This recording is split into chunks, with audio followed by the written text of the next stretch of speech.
son los asesinos más temibles. Viene Di María, centro. Uso prolongado de tacones altos en las mujeres tiene... Hay tantas noticias en el mundo y tantas opiniones de la gente. ¿Pero qué dice la Biblia al respecto? Descúbrelo con Nori y Jorge. A continuación, en Esto, Aquello y lo Otro.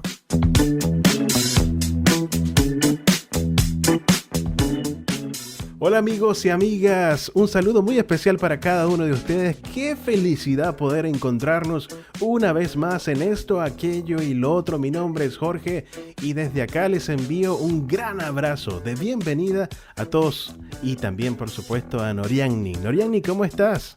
Jorge, bien, gracias a Dios. ¿Cómo estás tú? De verdad, un gusto compartir otro capítulo más. Me encanta que cada vez nuestros amigos participan, envían mensajes y esperamos que este programa no sea la excepción.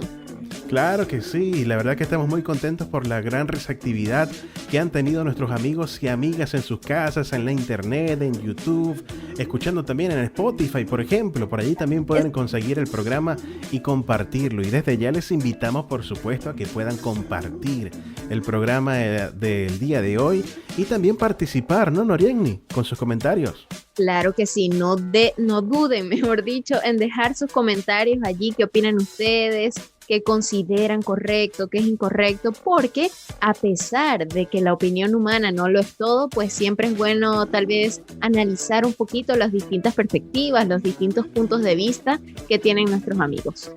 Exactamente, porque el propósito de nuestro programa, una vez más, como lo hemos mencionado anteriormente, es que podamos precisamente compartir esas líneas de pensamientos, opiniones que tal vez en nuestra época tenemos debido a la cultura principalmente, y poder ver qué es lo que dice la Biblia, qué es lo que enseña la palabra de Dios respecto a estos temas.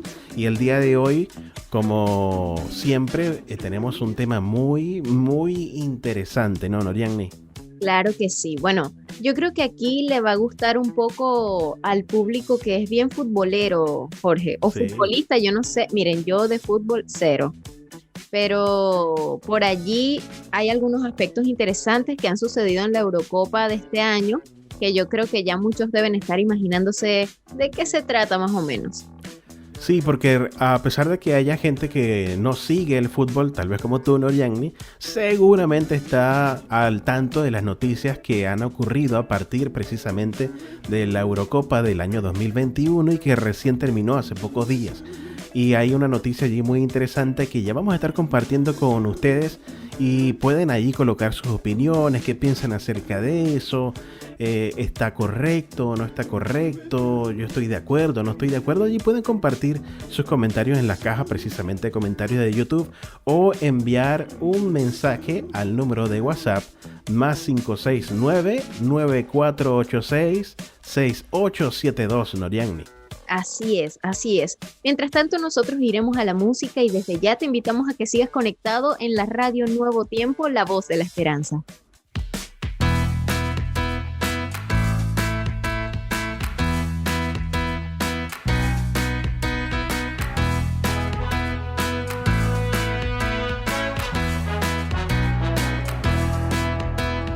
Frías y largas las noches, días amargos sin sol, cuando la pena te atrapa, ves todo sin solución. En medio de la tormenta, fija tus ojos en Dios, estrecha fuerte su mano, en Él tendrás salvación. Cristo dice, todo conmigo estará bien, y a mi lado las pruebas puedes vencer, lágrimas derramarás, pero un arco iris muy pronto verás.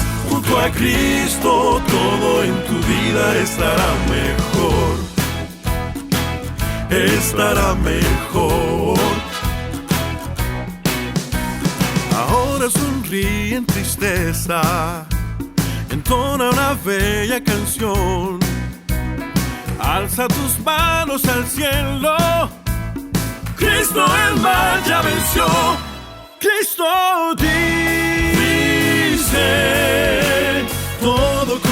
estará bien y a mi lado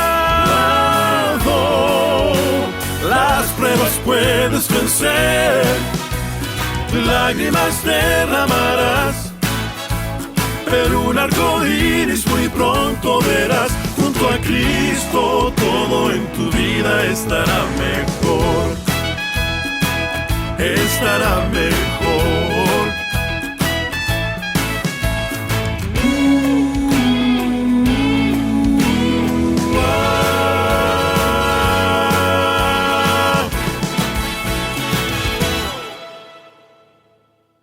Cristo dice, todo conmigo estará bien y a mi lado las pruebas puedes vencer, lágrimas derramarás, pero un arco iris muy pronto verás. Junto a Cristo todo en tu vida estará mejor, estará mejor, estará mejor,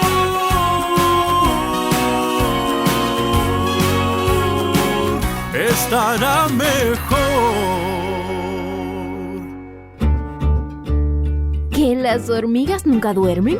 ¿Que la piel de un humano pesa 2 veces más que el cerebro? Entérate de los datos más curiosos. Aquí, ¿A que no te lo sabías? Bueno, Norianni, queridos amigos, yo deseo hacer una confesión en este momento. En algún momento durante mis estudios, una profesora me pilló copiándome, haciendo trampa en un examen. No puede ser. Fue terrible. ¿Sabes qué? Gracias a Dios yo no vivía en Bangladesh en ese momento. Porque resulta, por si no lo sabías, que en Bangladesh hacer trampas en un examen está castigado con pena de cárcel. Seguro que así, por supuesto, la gente se lo pensaría 2 y 3 veces antes de hacer una chuleta. En España, el alumno que sea sospechoso de copiar puede ser expulsado del examen, imagina, del centro o verse obligado a presentarse a la siguiente convocatoria de selectividad. Pero en otros países, esta falta puede incluso llevar al estudiante a la cárcel. What? No. En Bangladesh, en China, en Taiwán y en Egipto son algunos ejemplos de estados en los que hacer trampas en las pruebas académicas está tipificado como delito y aquellos que sean pillados se enfrentan tanto a sanciones económicas como a años de reclusión y antecedentes de por vida. De la que te salvaste, Jorge. La República Bangladesí es uno de los países pioneros en tipificar como delito las trampas en los exámenes. Aquellas personas mayores de 15 años que sean sorprendidos copiando, modificando notas o filtrando preguntas de exámenes, se enfrentan a entre 5 y 10 años de cárcel. Esta sanción además también puede ser aplicada a la persona que ayuda a la infracción. En Egipto, quiero decirte que esta falta se castiga con entre 2 y 7 años de cárcel, el mismo máximo temporal que se aplica en Taiwán y en China. En el país africano, por ejemplo, se tipifica como delito imprimir, publicar, retransmitir o difundir las preguntas o respuestas de exámenes, y además del presidio, los infractores deben pagar una multa que puede llegar a alcanzar, escucha bien esto, Norianni y amigos, 45.000 euros. ¿A que no te lo sabías?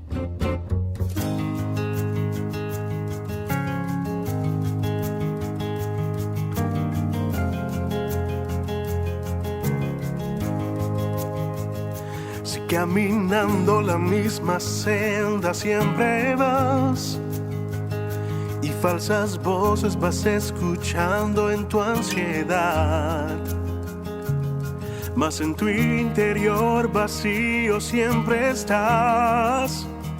Tiene que haber más, nueva vida hay. Sientes dolor, Él se lo lleva. Perdido estás, el camino muestra. No hay libertad en tu vida, necesitas la salida. Cristo es quien rompe las cadenas.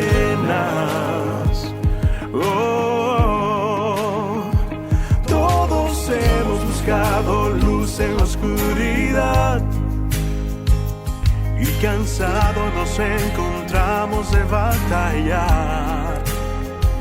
Hemos corrido todos hacia la maldad. Tiene que haber más, nueva vida hay. Sientes dolor, Él se lo lleva. Perdido estás, el camino muestra. No hay libertad en tu vida, necesitas la salida. Cristo es quien rompe las cadenas.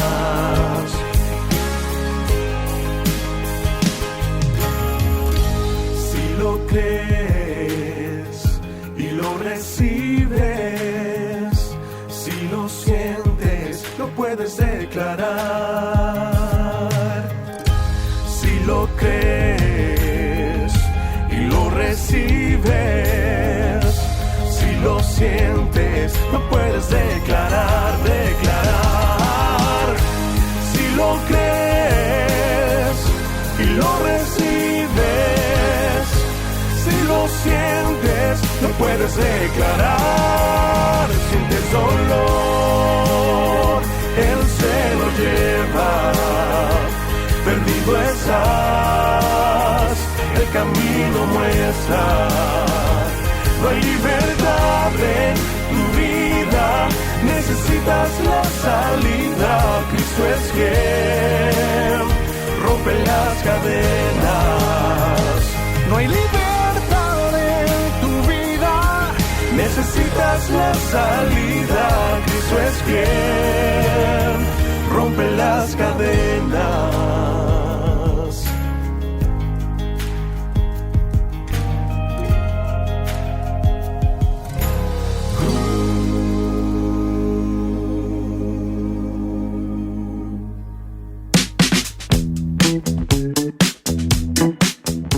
Una sola vez en la vida copié y fue cuando estaba en quinto básico, Jorge, chiquitita, y era en la cátedra de religión, imagínate tú, y la profe me pilló. Jamás en la vida me quedaron más ganas de copiar y bueno, dicho sea de paso que es un acto de honestidad y de mentira. Sí, mira, la verdad es que mi experiencia fue también, fue demasiado tonta, fue de la forma más tonta. La profesora me pilló y ya no recuerdo en qué materia, fue algo relacionado con ciencias, creo que era, y la profesora me pilló, me quitó el examen y realmente me sentí, pero realmente mal. Y ahora, ¿cómo le digo a mis papás? Exactamente, y la vergüenza de que los demás compañeros de curso también te vean allí siendo pillados por el profesor. Mira, es terrible.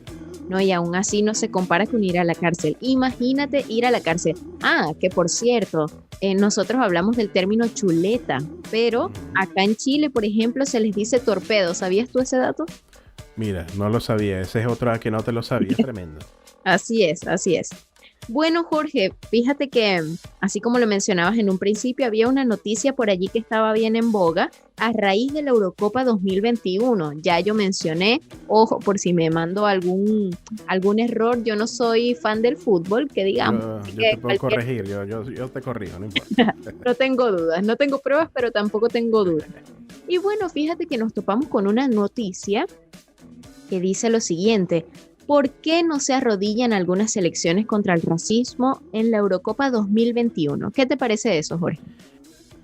Así es, Norianni. Hace algunas semanas atrás comenzó la Eurocopa 2021 y, para sorpresa de muchas personas, comenzaron algunas selecciones, algunos miembros de las selecciones de los equipos que están participando acá, a hincar la rodilla a favor del movimiento social Black Lives Matter, que, como ustedes saben, comenzó hace algunos meses atrás en los Estados Unidos a partir del asesinato de un caballero afroamericano llamado George Floyd, me parece que era.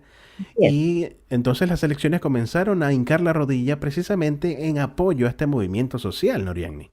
Y sucede que ya todo el mundo estaba tan ansioso por la Eurocopa que los aficionados anhelaron tanto el inicio de esta ceremonia, por así llamarle, que grandes goles, emociones, etcétera, todo estaba atenta la gente. Pero también se suscitó un hecho polémico en practicantes de todas las selecciones participantes. Ahora, en los primeros partidos de la Euro, los combinados rompieron con esa costumbre de arrodillarse. Algunos, por ejemplo, tan solo se quedaron parados y esperaron el silbatazo inicial. Por ejemplo, una de las selecciones que hincaba la rodilla era la selección de Inglaterra, que precisamente llegó a la final y lo inició haciendo contra el equipo de Croacia. Los fanáticos ingleses, de hecho, se mostraron algunos en contra por la actitud de los balcánicos y lanzaron abucheos que hicieron retumbar el estadio de Wembley en la ciudad de Londres. Imagínate, y no es solo eso, sino que este domingo Inglaterra no solo perdió la final de la Eurocopa ante Italia, sino también una batalla en su empeño de acabar con el racismo en el fútbol. Y resulta que fue tanto así que no solamente la Federación Inglesa de Fútbol, sino que el primer ministro británico Boris Johnson salieron a condenar los ataques racistas que recibieron las jóvenes estrellas inglesas Jadon Sancho, Marcus Rashford y Bukayo Saka, después de fallar sus cobros en la definición por penales que le dio el título a la selección italiana.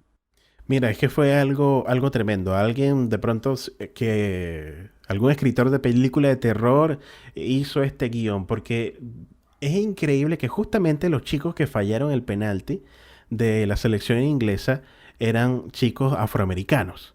Entonces, luego de que Inglaterra perdió la final, los ingleses tenían ya muchos días esperando con gran ansias que Inglaterra se alzara con el torneo, se alzara con la copa que da, por supuesto, este torneo. Y al ver perder a su selección, pues muchas personas, lamentándolo mucho, comenzaron a hacer comentarios racistas en redes sociales a partir de que estos jugadores fallaron precisamente en la pena máxima.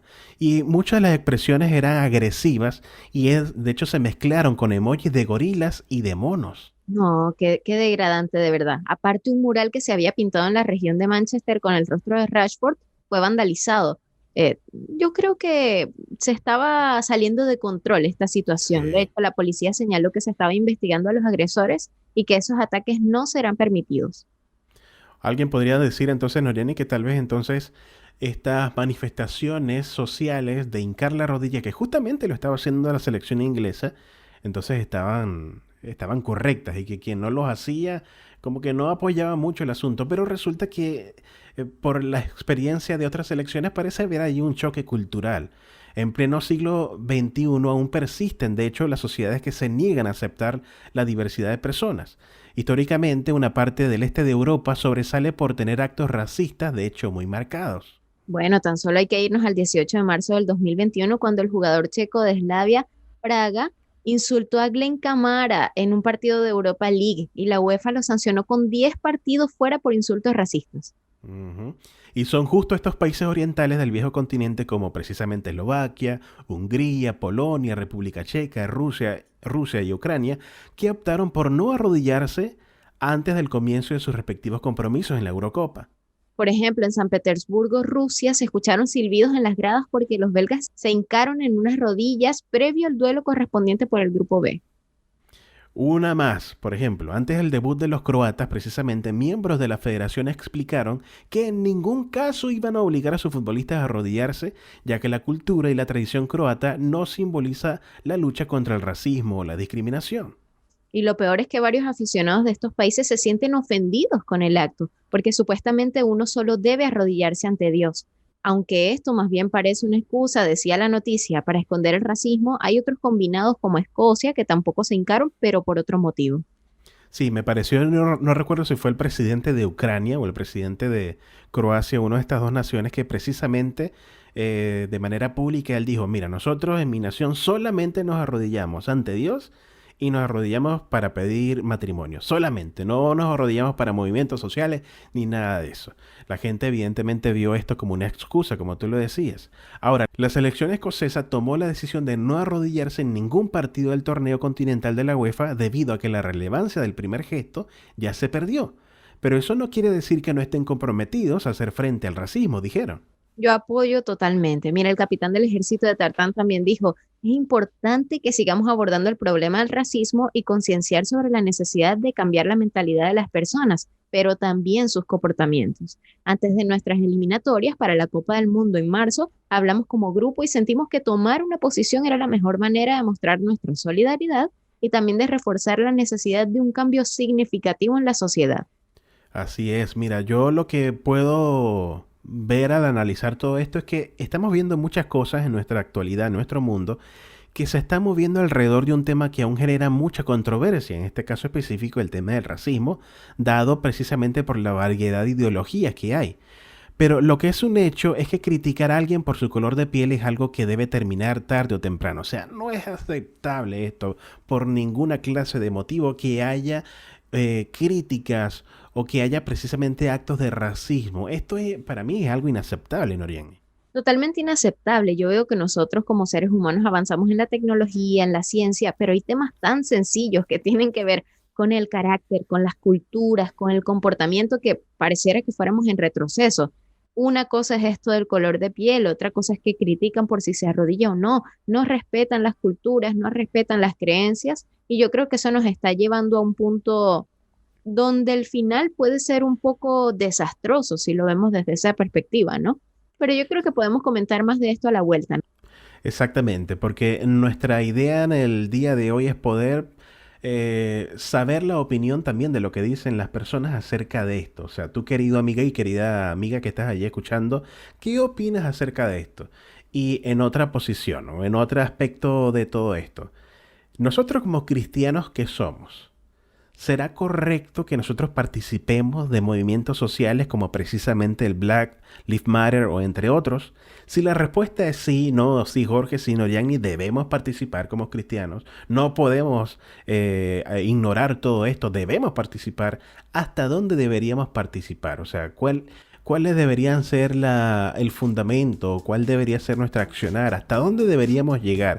Creo que esta es una pregunta bastante interesante, Noriani. Claro que sí, pero ya lo vamos a ver al regreso de esta pausa musical.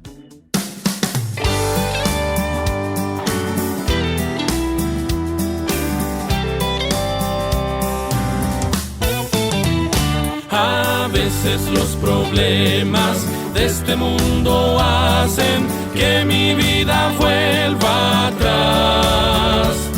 Mas lo que debo hacer es seguir al Salvador y no dar miradas hacia atrás. Cuando allá estés, búscame también, en el coro angelical estaré, dando gloria al Señor, junto al trono celestial por toda la eternidad.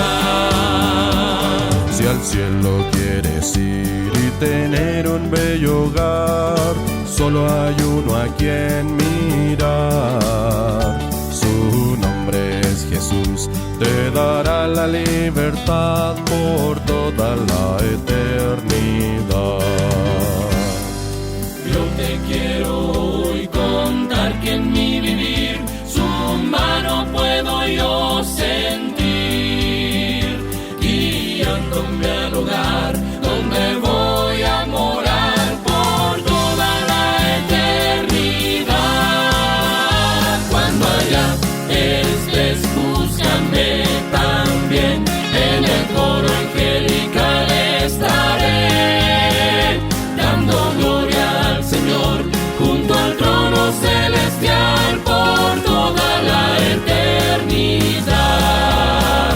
Cuando allá estés, búscame también, en el coro angelical estaré, dando gloria al Señor, junto al trono celestial por toda la eternidad.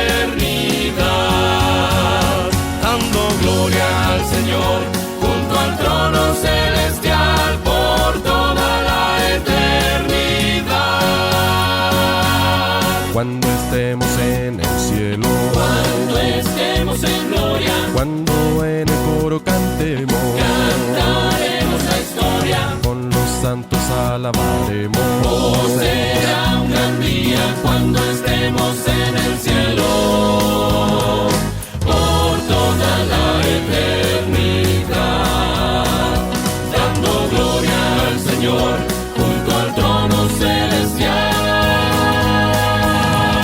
Sí, búscame, Alabando estaré, sí, búscame, dando gloria al Señor. Sí, búscame,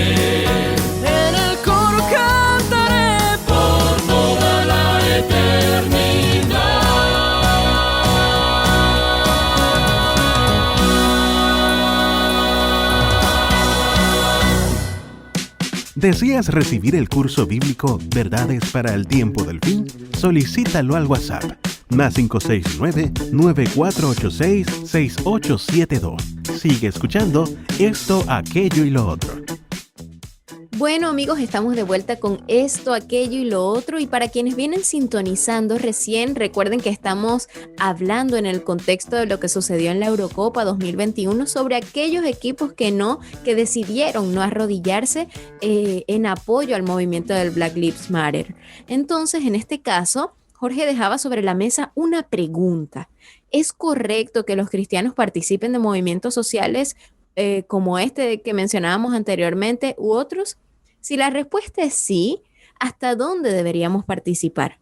Y cuando nosotros analizamos esta pregunta, que si bien es de suma controversia, Jorge, yo recuerdo haber estado en conversaciones donde hay personas que aún teniendo las mismas creencias, se genera esta diferencia de si sí deberíamos apoyar, si no deberíamos apoyar, pero cuando nosotros analizamos y retrocedemos en la historia, nosotros tenemos algunos pioneros de nuestra iglesia adventista. Y Elena de White era una de esas pioneras que el contenido que ella generó, libros, cartas, manuscritos, mensajes a lo largo de los años, nos han permitido a nosotros, junto con la Biblia, forjar una postura al respecto. Y es que ellos, en sus tiempos, en sus años, no fueron la excepción. La esclavitud estaba en boga en ese momento, no tanto el racismo, sino la esclavitud. El racismo iba a venir después de esto. Y ellos se enfrentaron a esa situación de, bueno, ya, ¿qué podemos hacer? ¿Qué tenemos que hacer? ¿Cuál es nuestra postura?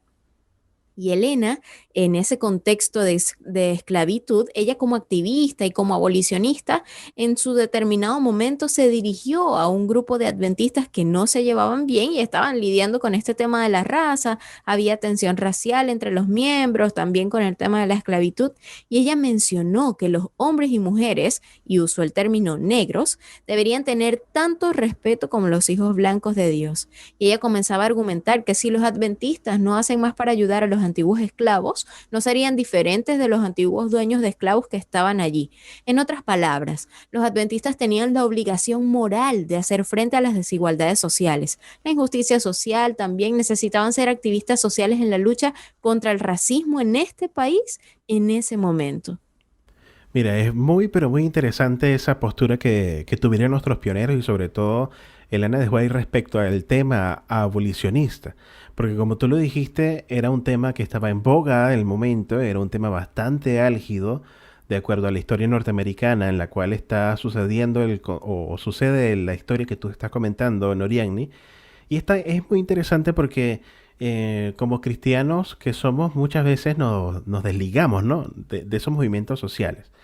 Podríamos decir algunos, no, Jorge y Noriani, lo que pasa es que algunos de esos movimientos sociales se llegan a politizar y se ensucian un poco. Ok, esa puede ser una razón por la cual no nos inmiscuimos en ellos. O puede haber otro tipo de argumentos por los cuales algunos dirán, los cristianos no deben adjuntarse a este tipo de adjuntarse a este tipo de movimientos sociales. Sin embargo, me llama poderosamente la atención lo que dice Elena de White, el texto que tú justamente acabas de leer, de que si no hacemos nada para ayudar a estas personas, a estos antiguos esclavos, no vamos a ser absolutamente diferentes a los dueños de los esclavos que estaban allí. O sea, tenemos que involucrarnos, tenemos que participar de estos movimientos, o sea, debemos procurar ayudar. Esa sería la motivación más grande, poder ayudar a este tipo de personas, porque como lo mencionaste, Noriani, son personas también que Dios les ama por igual. Pero sabes que precisamente este movimiento comenzó siendo conocido como la derecha religiosa, y creo que todos estamos familiarizados con el movimiento de Black Lives Matter que comenzó hace pocos años, como lo mencionamos en el segmento anterior. Y esto tiene que ver con la injusticia racial que ha estado sucediendo, y esto no es un problema nuevo que hay en los Estados Unidos y en el mundo. Vemos que este es un problema que viene arrastrándose por muchos años atrás. Y ahondando un poco en la historia, hay un historiador precisamente llamado Randy Balmer, que él rastrea el nacimiento de esta derecha religiosa, como lo mencioné hace un momento, y su tipo de nacionalismo cristiano, y es como una reacción a los esfuerzos del gobierno federal para restringir o forzar la integración de los conservadores, de las conservadoras escuelas cristianas. Ahí es donde tiene lugar el surgimiento de la derecha religiosa en los años 70 y 80, dice Randy Balmer. Y luego fueron agregándose temas como el aborto, siendo más oportunos y populares para obtener apoyo para su causa, y estos se iban a convertir en parte del contexto de lo cual vemos que son los problemas sociales y raciales en los Estados Unidos a día de hoy que no han desaparecido. Ahora, hay que poner ojo acá, porque a pesar de que Elena y los demás pioneros tenían motivaciones para combatir, entre comillas, esta realidad, que era el racismo en ese momento, la esclavitud, ellos lo hacían a través de cartas, de charlas, de conversaciones, de seminarios, de diálogos. Era algo más bajo perfil que todas estas manifestaciones que se dan hoy en día, que si una marcha donde incluso tienen enfrentamientos con las fuerzas policiales, o fíjate esto que sucedió en el partido de arrodillarse, son actos que ya van más allá y que hay que cuidar de no cambiar o de no reemplazar cuál es la intención inicial de por qué un cristiano podría generar activismo respecto de una causa. Y lo que es interesante es que tanto Elena como los demás se preocupaban profundamente por estos problemas sociales y no estaban dispuestos a sentarse pasivamente. Ellos iban a hacer algo al respecto, e iban a ser abolicionistas, iban a ayudar a liberar esclavos, trataban de educar y de compartir su fe. Pero el asunto es que la fe de ellos no era una fe pasiva, era una fe activista y no era ciegamente solo en las reformas activistas que se estaban llevando a cabo en ese momento, sino que su fe estaba informada, estaba al tanto de lo que sucedía, iba de la mano la Biblia con la realidad social de ese entonces. Sí, exactamente, es tremendo, ¿no? O sea, es una fe activa, o sea, es una fe de movimiento, de acción. Así que esto es bastante interesante porque también dentro de este contexto hay un hecho curioso que también así como vemos a adventistas para la época, nuestros pioneros apasionados por la abolición de lucha contra la esclavitud y la justicia social o racial, también se vio un movimiento hacia la temperancia. Sabes que los adventistas del séptimo día, y principalmente Elena de White, justamente escribió acerca de la temperancia y la lucha contra el alcohol. Y hubo un movimiento también en pro de esto. Y de hecho entonces vemos a pioneros que apoyan precisamente fuertemente este tema social, pero también ves algunas preocupaciones que comienzan a surgir en la última parte del siglo XVIII. Y para proporcionar un contexto histórico de lo que le estoy hablando, que es muy necesario, quiero comentarles que los progresistas a fines del siglo XIX también comenzaron a involucrarse mucho en las causas de los activismos sociales y comenzaron a vincular su teología con su activismo social. Ellos decían, bueno, si Cristo es nuestro ejemplo y Él hizo cosas buenas, entonces nosotros también deberíamos hacer cosas buenas. Y comenzó entonces a haber un fuerte énfasis hacia los menos afortunados, o sea, precisamente movimientos sociales en ayuda de personas necesitadas. Vemos que esta teología fue fuertemente influenciada por lo que se denomina el darwinismo social. ¿Qué es eso? Bueno, es la idea de la evolución de las razas, que todo lo que es completamente humano y que el ser humano se hace cada vez mejor, por lo que se necesita ser capaces de crear asentamientos, albergues, centros educativos para aquellos que no están educados, atención médica de bajo costo, por ejemplo, también, todo este tipo de cosas. Y aquí comenzamos a ver que nuestros pioneros adventistas están profundamente comprometidos con el activismo social, pero por razones muy diferentes a lo que llamamos el movimiento del evangelio social. Así es, porque si seguimos en esto de la historia, Horace Bushnell y Walter, mira, el apellido es un poco difícil, Rauschenbusch, fueron probablemente las dos figuras principales del movimiento del evangelio social que estás comentando a finales del siglo XIX y principios del siglo XX. Los principales defensores del tipo de cristianismo progresista liberal. Y aquí está el meollo del asunto, Jorge, porque es que ellos vieron su fe y su activismo como entrelazados. Es decir, si no eran activistas, su fe no tenía significado. Entonces ahí tú te pones a pensar, bueno, pero ¿cuál era su verdadera motivación? Por lo que su activismo estaba guiando su fe en lugar de su fe guiando su activismo. Y este es el ojo que nosotros debemos colocar acá en este tipo de temas. Y vemos que algunos adventistas fueron también muy influenciados por lo que llamamos el movimiento del evangelio social. El más significativo es un hombre llamado John Harvey Kellogg, yo creo que la mayoría del mundo debe conocerla, conocido por su increíble trabajo en la transformación del Instituto de Reforma de Salud en el mundialmente famoso sanatorio de Battle Creek y está muy influenciado por las ideas teológicas socialmente progresistas, así como la idea de tipo activista. Entonces, ¿qué sucede? Que él comienza a copiar algunos de los modelos más populares en la sociedad en ese momento, tratando de incorporarlos al adventismo y lo hace. Lo que es interesante es que Elena de White advierte tanto en los aspectos teológicos de sus ideas, así como en su agenda de activista social. Sí, vemos entonces que hay como una línea de la que hay que tener mucho cuidado, ¿no? Porque en este caso lo que comenzó como algo positivo, o sea, tenemos una preocupación por estos problemas sociales en nuestra época, y de hecho nosotros, tú y yo, Norian, y nuestros amigos que están escuchando, también tenemos problemas sociales en nuestra época, y de acuerdo a las acciones que tuvieron nuestros pioneros en un principio, vemos que es positivo y es adecuado, necesario y justificado poder participar de estos movimientos. Pero cuando comienza a ser el activismo social el motor de motivación que nos mueve por sobre nuestra fe, entonces todo esto como que va perdiendo sentido, va perdiendo la orientación correcta. ¿Por qué decimos esto? Bueno, a la vuelta vamos a estar precisamente hablando de esto y lo que dice la Biblia o qué luz nos da la Biblia precisamente acerca de cuál debe ser nuestra principal motivación en este tipo de situaciones. Quédese allí en sintonía, comparte sus comentarios porque ya regresamos con la conclusión de esto, aquello y lo otro. Sigue adelante, se puede, siempre hay una solución. Dios puede borrar y empezar a escribir otra vez.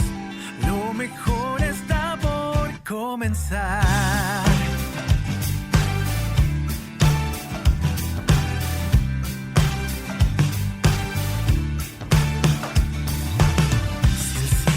Está gris como tu corazón. Tienes problemas que te empujan a salir corriendo. Si el miedo te domina y la culpa causa dolor, escucha esta canción. Sigue adelante, se puede. Siempre hay una solución. Dios puede empezar a escribir otra vez. Lo mejor está por comenzar.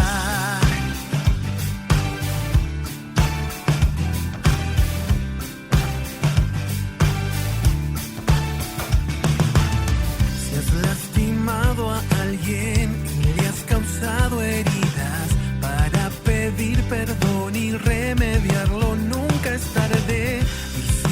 Tú quien sufre y han roto tu corazón,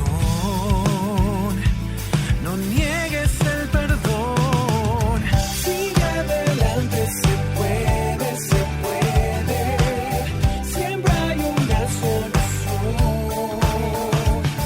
Dios puede borrar y empezar a escribir otra vez. Lo mejor está por comenzar. En blanco y negro tu vida está. Dios de colores la puede pintar y una sonrisa te dibujará. Te dará su paz.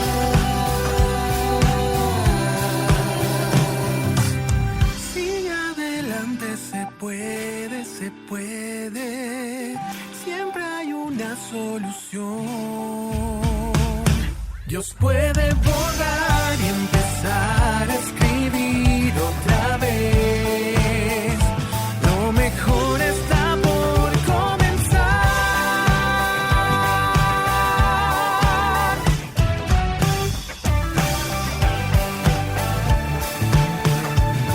Dios puede borrar y empezar a escribir otra vez. Lo mejor está por comenzar.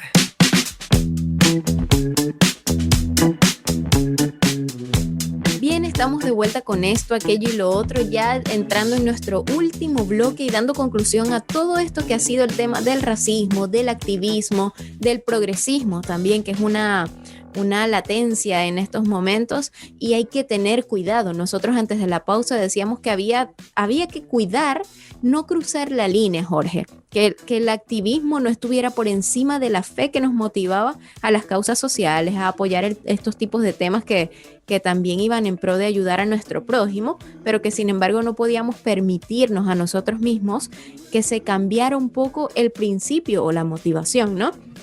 Entonces hablábamos un poco también sobre que obsesionarse o involucrarse demasiado en el activismo social, si bien no está mal hacer las cosas para ayudar a los demás, hay que cuidar que si esto se convierte en el enfoque principal de nuestra doctrina, así como lo fue para las personas que mencionamos anteriormente, como Bushnell, Kellogg's, se oscurece el compromiso de compartir nuestra fe con el evangelismo y por eso tú tienes que preguntarte qué es más importante, apoyar una causa o compartir nuestra fe.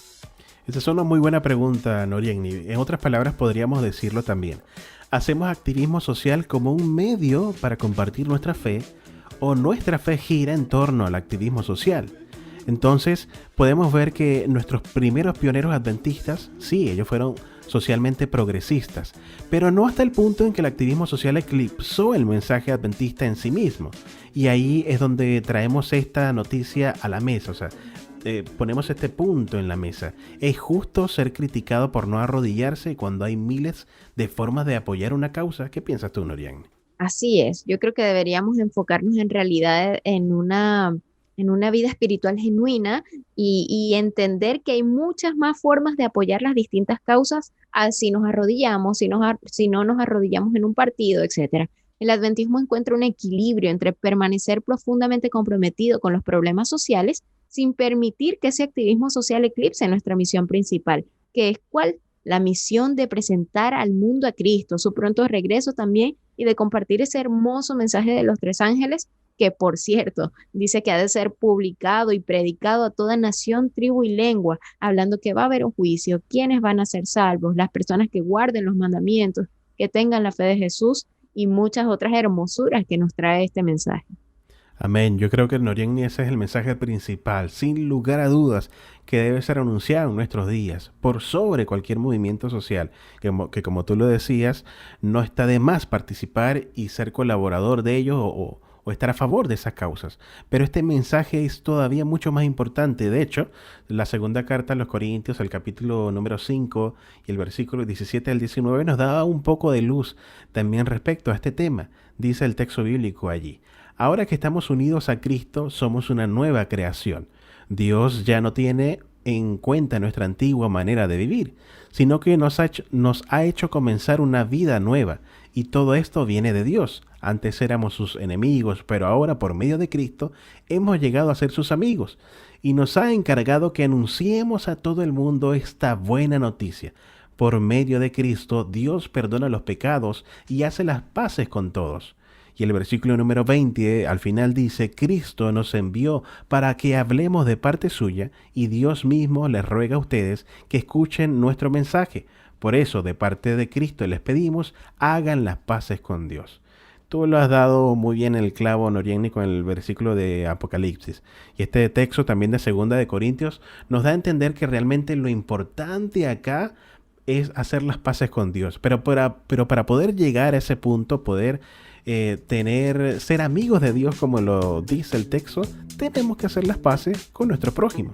Exactamente. Entonces, ante la pregunta de si un cristiano debería participar de estos movimientos, antes de hacerse esa pregunta, deberíamos pensar un poco, ¿qué importa más, el activismo o nuestra fe sobre ese activismo? Sí podemos ser activistas, sí podemos ser abolicionistas, pero teniendo como base la Biblia y como motivación principal el hecho de que nuestros hermanos se reconcilien entre sí mismos para posteriormente reconciliarnos con Dios.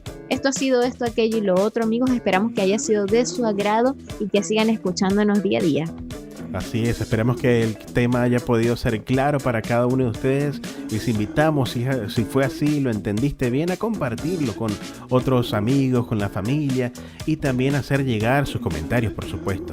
para apoyar este programa y pueda llegar a muchas más personas. Y también dejo la idea para que ustedes puedan sugerir más temas adelante que podamos abordar. Claro que sí. Jorge, un gusto haber compartido contigo otro tema más. El gusto fue mío, Norianni. Que el Señor les bendiga y nos vemos en una próxima oportunidad. Chao, chao.